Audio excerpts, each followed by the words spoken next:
All right, well, good evening, everybody. We have lots of pictures, and so we figured the best way would just be to kind of let them hang out up there, and you can watch and listen. I think we can trust you to multitask that much, right? Okay.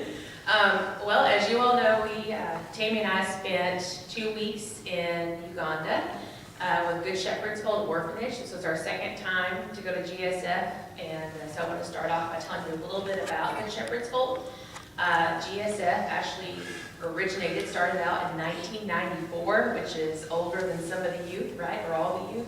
What year were you guys born? After that. 2000? Okay. We're all old now. Well, okay. So in 1994 is when GSF originated, and it started off as mainly a school and an orphanage. So their main goals at the time were to work with kids with no family and to provide a solid education for those kids. And it's kind of branched off from there into several different ministry aspects. They now are an orphanage, a school, and provide medical needs for not just the orphans, but basically the surrounding villages as well. On top of doing other outreach projects, like you heard about in our past trips, doing roofs and helping with basic needs. And now, at this point, being job opportunities for Ugandans, so offering many jobs. While we were there, I learned that there's actually over 100 Ugandan staff within the compound, because you have to think to take care of all these kids, to cook for them, to take care of them, to wash for them, to provide basic needs, along with having social workers, teachers, things of that nature. So quite a large staff at GSF now. While we were there, since it was this time of year, we got to see a different side of them last time. As you know, we went along with Debbie and Darlene and Travis and Ethan and others in 2015. We got to see more of the school side of it because that was in March, right? March of 2015. And so all the kids were in school, so at that point, the campus was super full and super busy, because not just the orphans go to school there, but kids from the surrounding village as well. So they have, I think it was 164 kids altogether, that's on the school compound, and then 84 kids that live at GSF. But out of those 84, during the holidays, if they have any family at all, whether that be an aunt that lives 2 hours away, or a cousin, or a grandma, any of that that's still alive and wants anything to do with them, then over the holidays, they go and stay with that family member, just to encourage them to have some type of family still. And that's the side we didn't get to see a lot of last time, because they were in school. So since it was holiday this time, we actually got to spend a lot more time in the village, which was great. We got to visit several families, several kids. Some of these were kids that have been resettled, which is a big goal for GSF. They want these kids that are in the orphanage to have a home and a real family. And so we visited multiple kids. Some of those were resettled as if they were permanently within that new home. And others were simply visiting for the holiday. And so we got to see both sides of that. It's hard. I don't know if Tina will talk about this in here or not. But when you visit these kids that are just home for the holiday or getting resettled, some of them are really excited to have a family and to be, to have a place to call home besides GSF. And other kids, because they liked it at GSF and having friends there, and or that was their home, they wanted to go back. I won't forget one of the little guys. His name is Sebastian, or Chum Chum, is what they call him. And as soon as we walked onto his compound where his family lives, he comes running up and he said, the first thing he says out of his mouth is, I want to go back to GSF, which will break your little heart. Because he was with his mom and a brother, but he wanted to go back to GSF. Now, the thing is, he had food, he was taken care of, he looked clean, nothing bad was happening to him there. It's just that GSF is home too. And so it's hard to watch that, but in the long run, it's a good thing for these kids to have families. And it was neat to see that side of it. Probably the hardest part is knowing that these kids don't have what we have, and knowing that they're okay without that though. They don't need all the fancy things, they don't need tons of stuff, and they're still happy. They need a family and they need the Lord, just like we do. And so seeing that they can survive and thrive without all the extra stuff, it's definitely a hard concept to grasp and to deal with.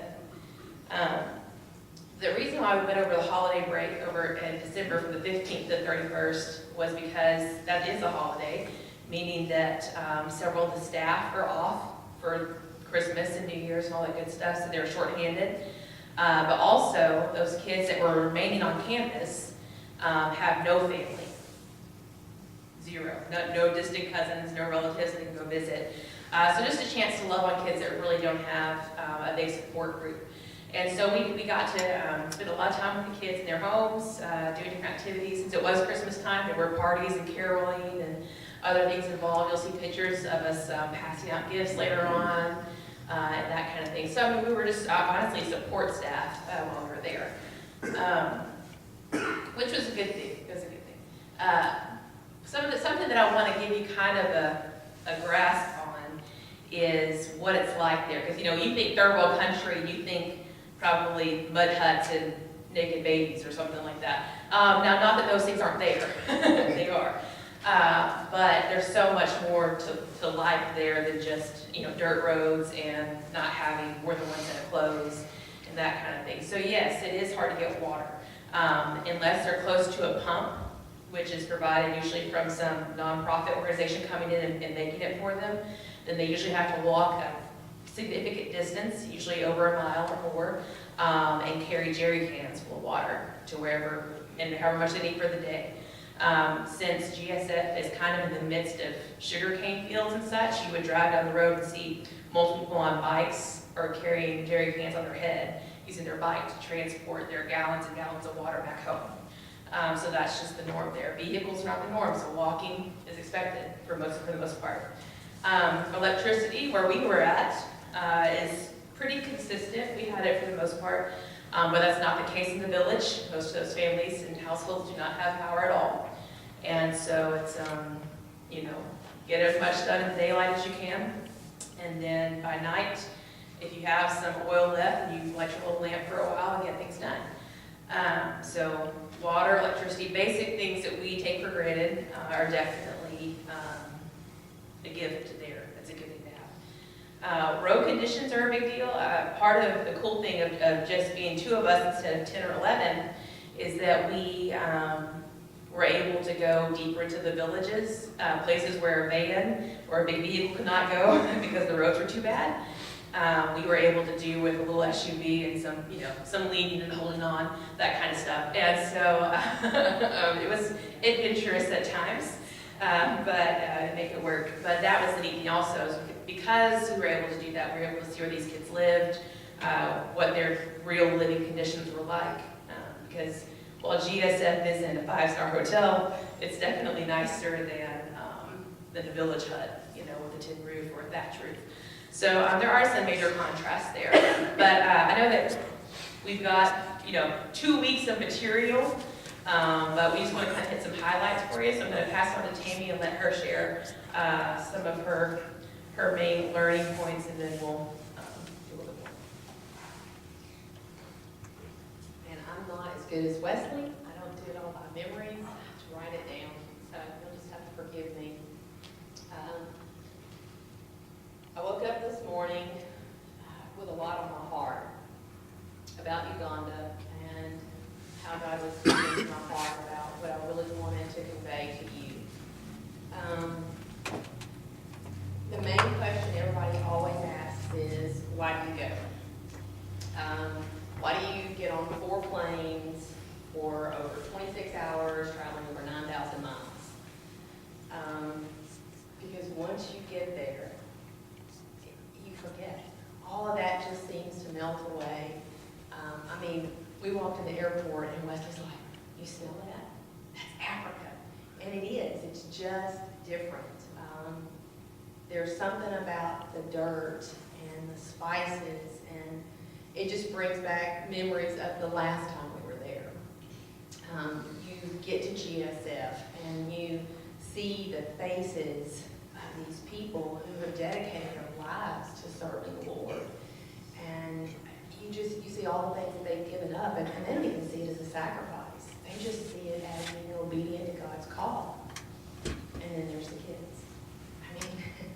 There is nothing like hearing a child say, "I love you very much." A child that has seen you maybe twice in their lifetime, but they feel that love, and they love you because you came to see them, just because you came to see them. And you know, you think about that, and you think about how much here in the States, a lot of times love depends on what's been given. What have you done for me lately? But that's not how these kids feel.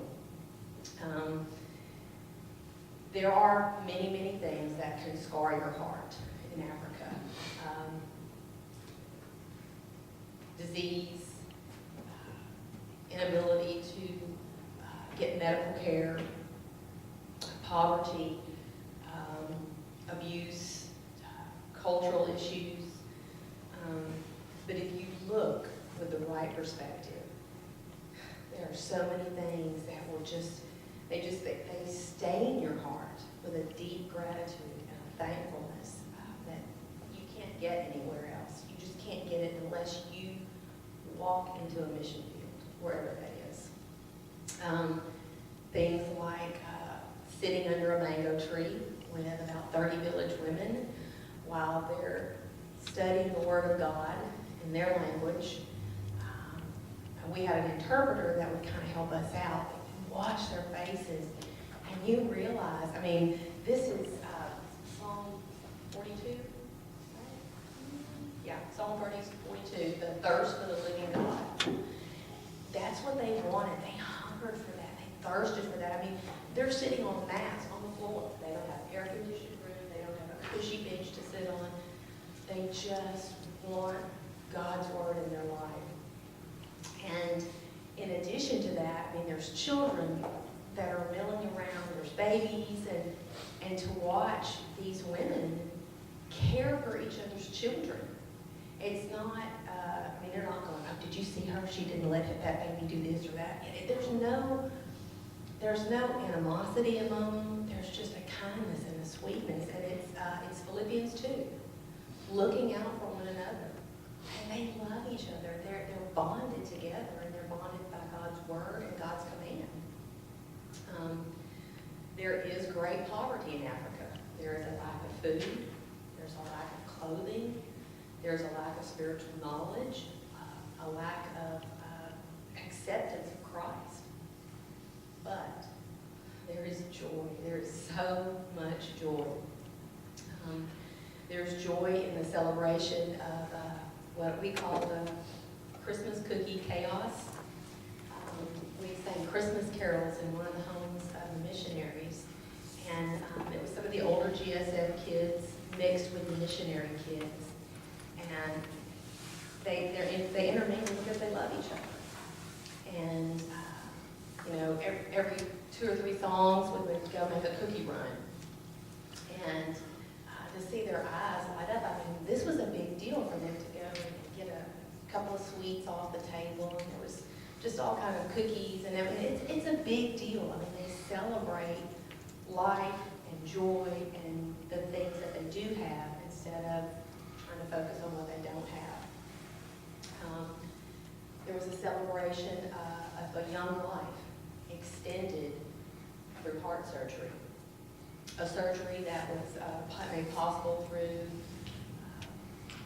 fundraising that was done through GSF, lots of prayers. This is a young girl, a teenage girl, whose heart literally stopped for 10 minutes during her surgery. 10 minutes.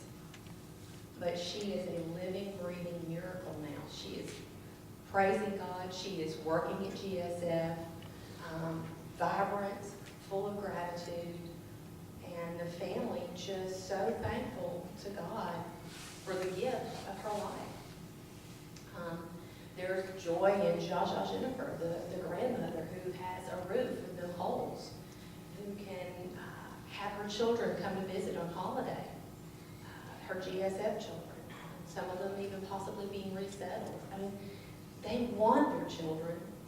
They want to house them and take care of them. Sometimes they can't, but when they can, that's a blessing them, and there's joy in that. There was joy in watching the women and the children praise God through song and testimony. Now, this is not like a 10-minute testimony. This is hours of thankful testimony. It was a Christmas celebration, and it lasted for over 4 hours. I don't know the last time we went to a Christmas party, but I can guarantee you it didn't last 4 hours. Nobody complained about the heat. Nobody complained about their seating arrangements. There were no eye rolls. There were no whispers about wardrobe choices. No exasperated sighs because, oh my gosh, she's taken so long to talk. They just had love and joy and gratitude. When they asked for testimonies, I think probably 95% of the people didn't just stand up and say, hey, I'm thankful for.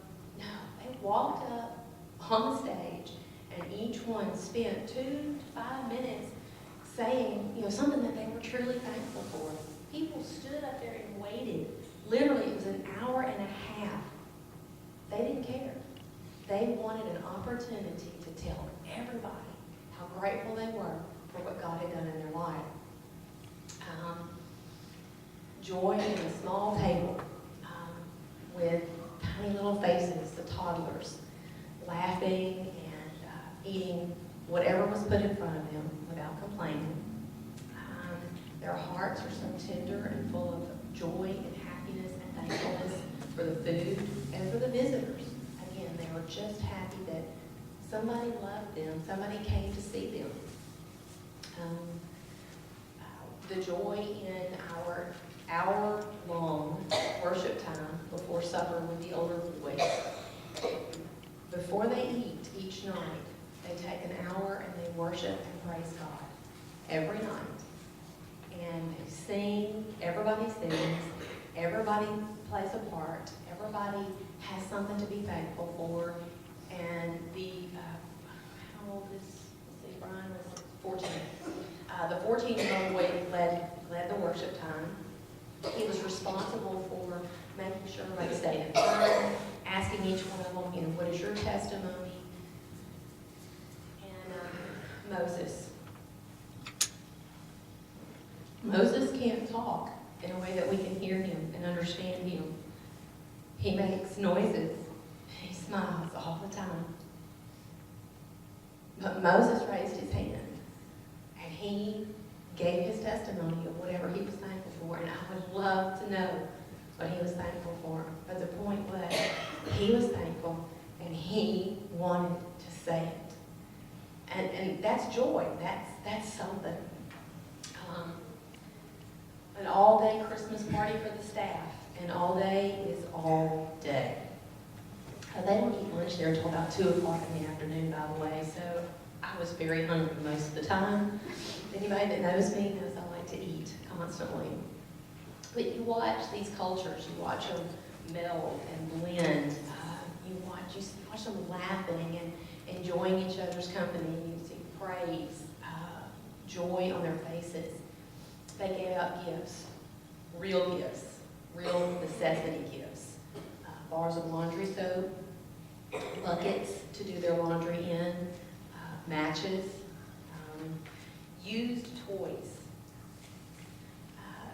gifts that we would think were probably, I guess we would call them white elephant gifts, something maybe you got that you were going to re-gift, things that we would not consider gifts, but they were so excited to get them that it was just a huge blessing to them. Their eyes lit up, they were happy, and one of the big things, they got meat, like a Christmas meal. They actually had butchered the cow earlier that day. Yeah, and the pig too. So, but there were these bags of meat on the floor all day long. But that was part of their Christmas, and they were so excited to get that one little bag of meat. That was going to be their Christmas dinner because they don't get that.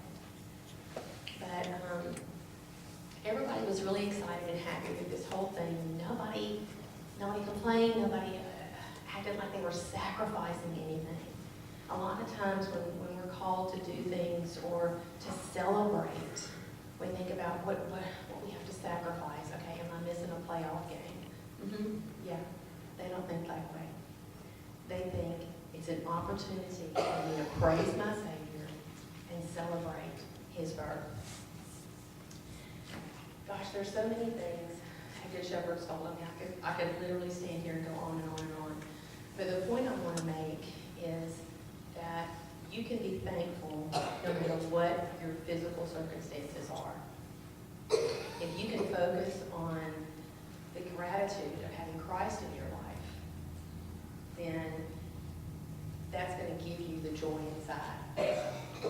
Romans 12, 9 through 13 says, "Let love be without hypocrisy. Abhor what is evil, cling to what is good. Be devoted to one another in brotherly love. Give preference to one another in honor, not lagging behind in diligence, fervent in spirit, serving the Lord, rejoicing in hope, persevering in tribulation, devoted to prayer, contributing to the needs of the saints, practicing hospitality." That's the NASB version. At Good Shepherd's Fold, you experience people who really walk in a servant's humility. They give preference to one another. And if we can learn to take the focus off of ourselves and place it on the Lord, then we can learn to be His servants. Seeing the needs of others and filling them with a happy heart, that brings a joy. It can't be explained.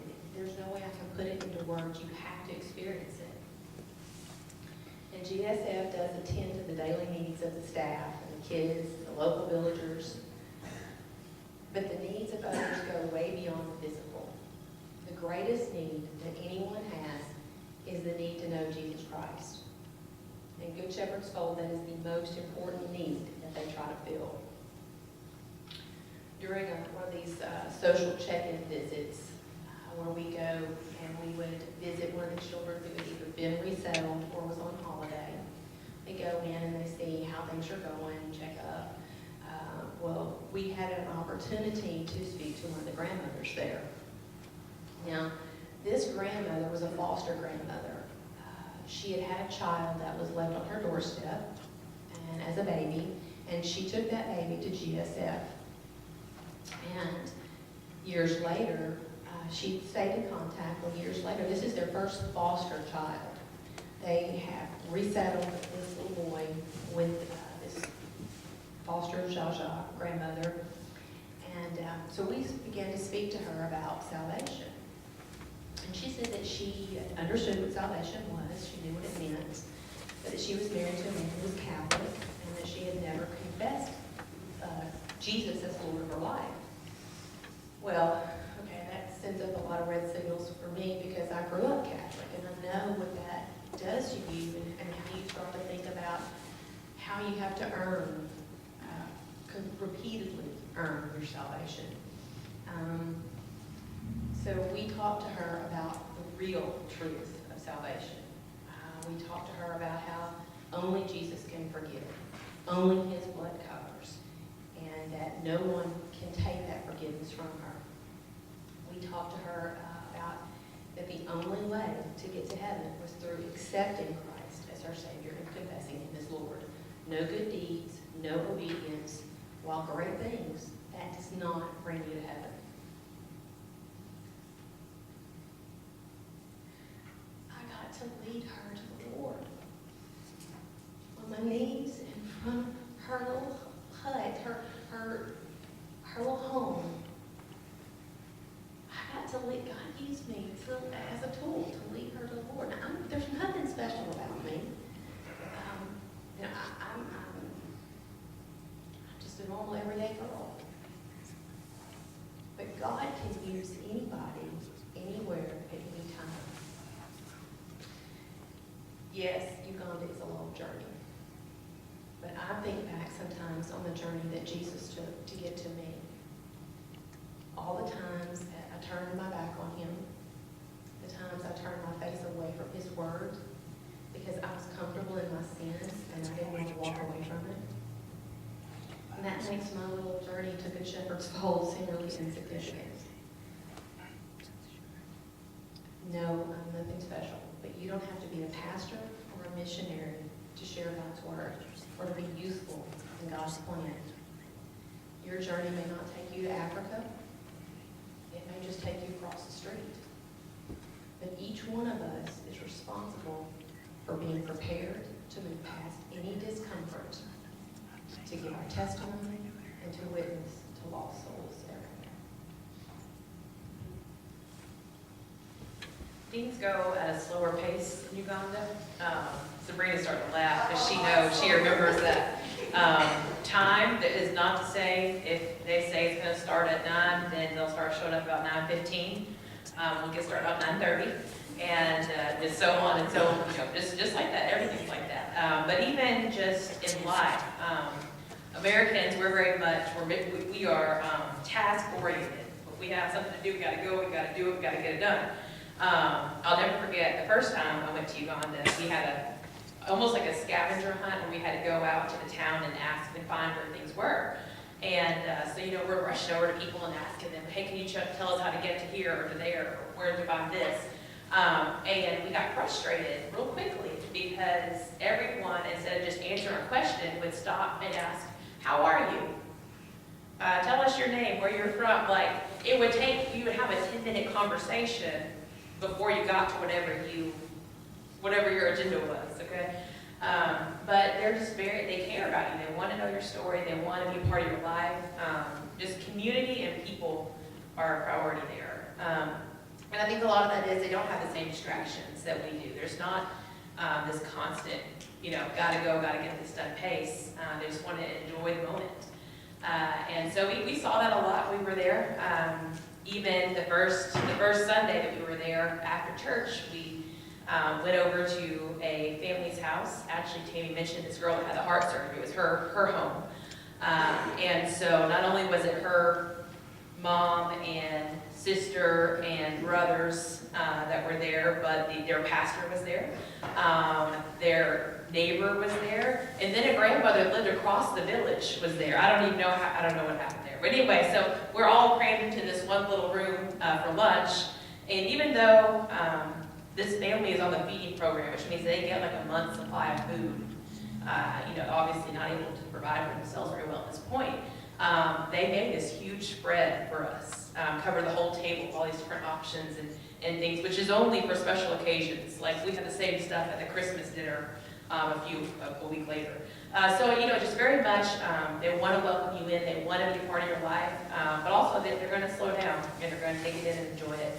So there's definitely some life lessons that you learn in that, to value people more, to value time in not the same way, but just to be very intentional in how you spend your time and what you say, and savoring the moment more. As we did that over 2 weeks, you definitely develop a lot of really deep relationships with people. It was neat this time around. Instead of having an American kind of lead us out and take us everywhere and take care of us, and so it was just the two. I don't want to say they threw us to the wolves, but we were definitely a little bit more independent this time around. And but we got to do a lot with some of their newer Ugandan staff that's taken a lot of responsibilities, which is just cool to see. Culturally, Ugandans they're not taught to be critical thinkers. It's kind of you get it all in here and then you regurgitate it. That's their educational system. And so a lot of jobs like social work and working with these families is not something that you can be easily trained to do there. But we got to work with a lady named Janae who's basically fresh out of college, but great at what she does, and she loves those kids and their families, and just did a great job. And she tolerated these two little white girls, walking around the whole time and take care of us. But just being able to not only invest in these kids and take time to meet some of their families, but to work with the staff. As Mark, the main head guy, I don't know what his title is there. Anyways, he's the one in charge at GSF. At the staff Christmas party, he kind of gave a reflection of the year. And it was cool to see the things that have taken place, what God's done in just a year's time there. And I won't tell you everything he said, but in 2016 alone, there were 86 salvations from GSF. That's kids on campus and staff on campus, but it's also those in the village, those that they just had contact with. And so it's neat to see that, they don't need us to come and save the day. They're doing a great thing there. And it's continuing to change lives and to grow and develop. I mean, even from March of 2015, you could see a lot of fruit and a lot of change and progress in the kids and their hearts and lives, but also in how they're impacting their community and fulfilling the Great Commission. There's challenges, not just the physical stuff like having to carry water or whatever else. What's a good way to say that? Uganda will make you question everything you've ever dealt with. It will make you question why you spend your money the way you do. If you really need that second pair of shoes, it challenges everything that you've ever encountered. The first time I went was in 2011, and I spent a semester there, so close to 6 months, and I got to do that with a Ugandan family.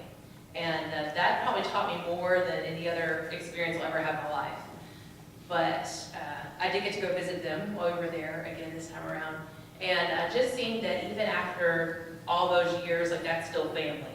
They're gonna, as far as they're concerned, I'm just an extra kid. They're building a new house right now. They said, hey, we've got an extra room. You come when you're ready. I mean, it's just kind of, that's their culture though, is that this is community and family and people. That's what matters. It doesn't matter how much stuff you have. It doesn't matter how big your house is, or even if you have dirt floor or tile floor. All those things, it's no big deal. And so they will make the time for you.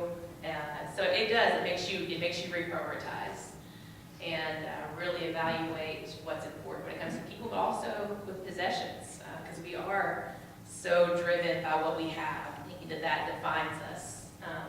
Where there, it's who you belong to that defines you, it's your family.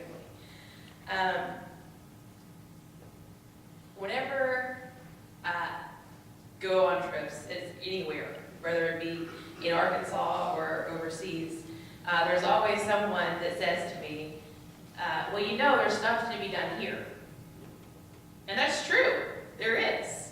There's tons of stuff in Camden, Arkansas that needs to happen that we need to be doing, and that's our mission, that's our field, right? That's where we are, so that's where we need to invest in. But God calls us to specific things at specific times. And the real question is, are we going to be obedient when He calls us to those things, whether that be in Camden or in Marshall or in Uganda or anywhere else in the world. It's easy to say, well, that's not for me. I want to sleep in my own bed at night. I want to have hot water all the time. I want to not have dirt stained feet for the next month and a half. It's easy to say that, God didn't call me to that because that's too hard for me. That's out of my comfort zone. That's going to smell weird there. I don't like it. I don't eat the food. It's really easy to convince ourselves that we don't have to do something if we don't want to. But I don't think that the Great Commission was an option. Now, I'm not saying that means you have to go to Uganda, but God still has expectations and requirements for us regardless of where we live, regardless of where He calls us to. And so the question is then, instead of why go, why not go? Why not be willing to take that step and say, hey, God, if this is what you want from me, then I'm going to do it. I think that the most uncomfortable times in our lives are the things that teach us the most. That's unfortunate sometimes, but honestly, the most uncomfortable seasons, the most uncomfortable situations, that's what teaches us more about who God is and who He wants us to be. Because at that point, it's almost like we had no one else to turn to, and so we have to listen to Him. And it does. It zones in and it pinpoints all those weak spots that we need to strengthen, and all those different things that God says, hey, you know what, that's too much of a priority for you. That's an idol for you, so we need to take it away. And so I just want to challenge you and leave you with that. If there's something that, whatever comes up when you say, no, that's not for me, I want you to dig a little bit deeper and say why it's not for you. Because usually it's a self issue, not a God issue. And so I challenge you to just kind of look at your own heart there and be willing to do what God calls you to do. Be obedient all the way, right away. I want to kind of open the floor for questions. It's kind of hard to fit 2 weeks of Uganda into 45 minutes or so. And so do you guys have any specific questions or anything you want to know? Yes, ma'am. I noticed that a lot of the ladies, and I saw you guys too, wearing dresses. Is that more of a cultural thing? Yes, yes. It's, especially in the villages, you won't see any women in shorts or pants at all. In the more urban areas, like the main, like the capital and that kind of thing, you'll see trousers and nicer pants, but it's very, very common to see women in anything besides a skirt. And so actually, until the 2000s, it was kind of scandalous to wear anything besides a skirt, honestly. Yeah.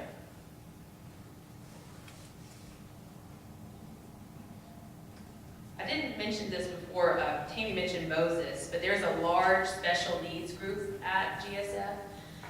In Uganda, you have family and kids to promote and show how blessed you are, basically, and also to put them to work. They help with your fields and your crops and all that, and so if you have a disabled kid, then it's useless, I mean, for lack of a better word.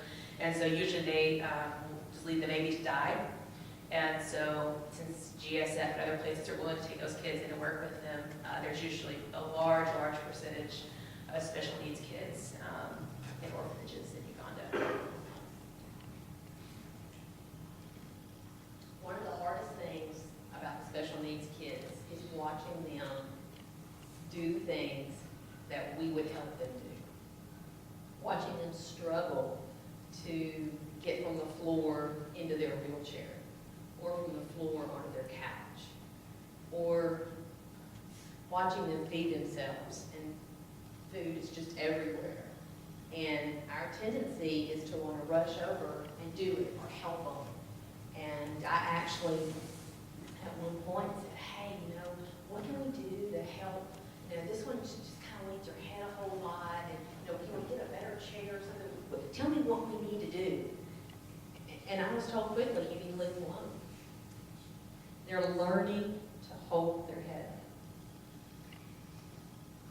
If we could learn to let people grow and learn to do things on their own, as hard as it is, nobody's going to walk these children through the rest of their lives. They're going to have to figure out something. And that's why you have kids like Teddy, who, when Teddy was two or three in the toddler house last time we were there, could just barely scoot around. And now Teddy can walk. She can walk and she can feed herself. Now, she gets it all over, but hey, so do I sometimes. But the point is, they let her learn to overcome her own handicap. And the difference is, in Uganda, if they don't learn to overcome it, they'll die.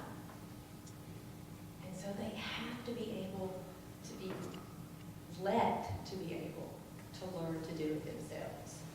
And that's a hard thing. It's a really hard thing to watch. But they love those kids. They encourage those kids. They get down on the floor and talk to those kids. I've never seen as much love for special needs kids as I do, even not just the adults, I mean the kids. The teenage boy that I spoke about earlier, Brian, I watched him feed one of the others who can't feed herself. He fed her before he fed himself. And I mean, they're taught to love and to care, but they're also taught to encourage others to grow and care for themselves. And I think that we can probably learn more from a third world country than we think we can. We can learn to be grateful. We can learn to love each other, to care for each other, to put each other first, to put ourselves second. We can learn to take the time when someone comes to visit you or when someone stops to speak to you, to stop formulating our response or our to-do list and just listen to them, to invest in them because they're investing in us.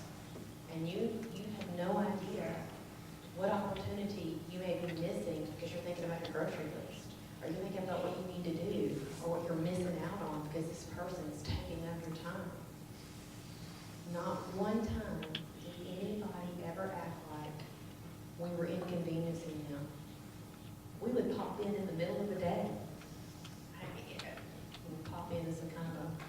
weren't there because we would walk 2 miles through the jungle. But they would spread out a mat, they would stop what they were doing, they made tea, they brought roasted corn, and they sat with us because we were there to see them, and they were thankful for just our company because we had made an effort.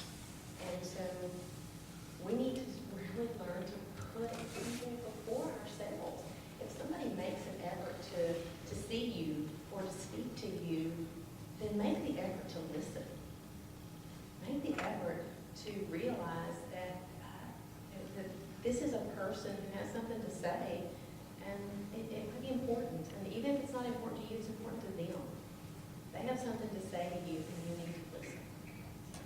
Tammy, I know that Wesley said something about a medical facility being there. Do they have like 1 doctor, 2 doctors, nurses, or what? Right now, they have 2 Uganda nurses. Last time they had 1. Their medical facilities is basically kind of like a closet full of expired medications. Yeah, it's like everything I throw out after a couple of years.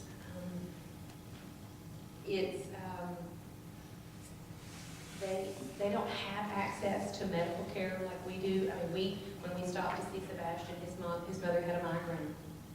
And what we did is we drove to the local market to get passion fruit. I mean, that's just how they handle things there. How long is Ginger? An hour and a half, maybe? Hour? The closest medical center is at least an hour away for most of the villagers, and then, there's no money for it. I was just wondering about inoculation. Well, we did take a baby. Okay. We took an infant with us from GSF to the hospital to have vaccinations. But yeah, that was a baby though, and it was a closer facility run by a Belgian organization. But one of the things that I found interesting was one of the Ugandans there asked me about the shots that we had to take to come, and so I was just kind of going down the list of all of the shots, and I said something about an MMR vaccination, measles, mumps, and rubella. She said, "There's a vaccination for mumps." They don't know that. They don't have access to that, and right now there is an epidemic of that. And so, they feel the best they can with what they have, and it's very little. So that's one of the reasons when we do go that we try to bring what we can as far as medical supplies. There are treatments there that are free. HIV treatments are free. However, they're not the most up-to-date treatments, and plus you have to get there. And if you can't get there, then you just can't get treated. And there's a lot of young children who are HIV positive. And that's just through, it's a cultural thing. They want to have more children, the husbands want to have children, and they just do. And then, the GSF does have their feeding program. One of the big things that they do is try to help mothers who are HIV positive to feed their babies in a different way than breastfeeding, because that way the HIV is not, or has a less tendency to be passed down.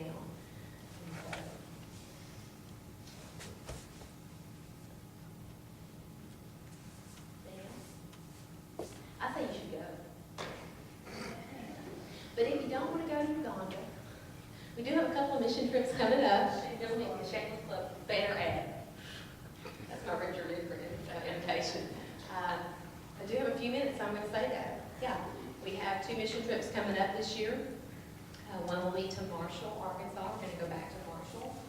And that's going to be just an awesome opportunity to see how far North Youth has come. They are super excited about us coming and spending time with them. We've had awesome opportunities to teach, to serve, for outreach, to really see how they've grown in the past year. And y'all are going to be amazed at the steps that they have taken to becoming a church. They've had baptisms now, and There's opportunities for construction. There's something for everybody. Don't think that you can't do anything, because there's something that everybody can do. In addition to that, we're looking at a trip to a different location in Ecuador through another organization. It's going to have many opportunities for medical, construction, and teaching opportunities. There's going to be information about that coming up soon. But in addition to that, this is Richard's next banner ad. We do outreach right here in Camden. Personal evangelism.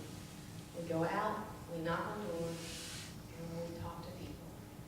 We try to fill that greatest need, which is, do you have Christ as your Savior? And if you don't, let me talk to you. And so if you can't go to Uganda or Ecuador or Marshall, surely you can go across town. And once you go, you're hooked. You're scared that first time, but after that, there's a desire in you that's just ignited and sparked to see the hope come over somebody's face when they realize there's a living God, and that He loves them, and He forgives them.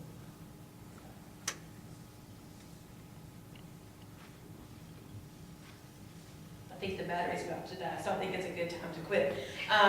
Any last questions? If not, we're gonna have, yes, ma'am. That's probably my favorite question. Ugandans were colonized by the British, and so first off, they do have tea time. And so there's tea and what's called chapati, which is like a thick tortilla. That's like a snack a lot of the time. But some of their main things are maize, which is like corn. And there's this thing called matoke, which is, it grows like a banana or a plantain, but they cook it, they steam it and then mash it, so it looks like big blobs of yellow mashed potato. But it's like a basic starch type item. So it's usually served in like a beef soup kind of thing over it. Lots of rice and beans. And let's see, there's this thing called posho, which I never knew how to describe that one. That's what they feed the kids because it's the cheapest to mass produce. But it's kind of like a thick version of grits. If you can imagine like stick your fork in it, stay still, like that thick and hard. Usually they would serve that with beans as well. Not my favorite. Yeah. So those are probably the main Ugandan dishes that you would see, like even at the Christmas dinners and stuff. Those are the main items that you would have. Yeah. It looks like Good mashed question. potatoes, but it's thicker. Anything else? Then I'll scoop up beans. All right. Well, I guess we'll pray, and then we'll have our musicians come up and close us out.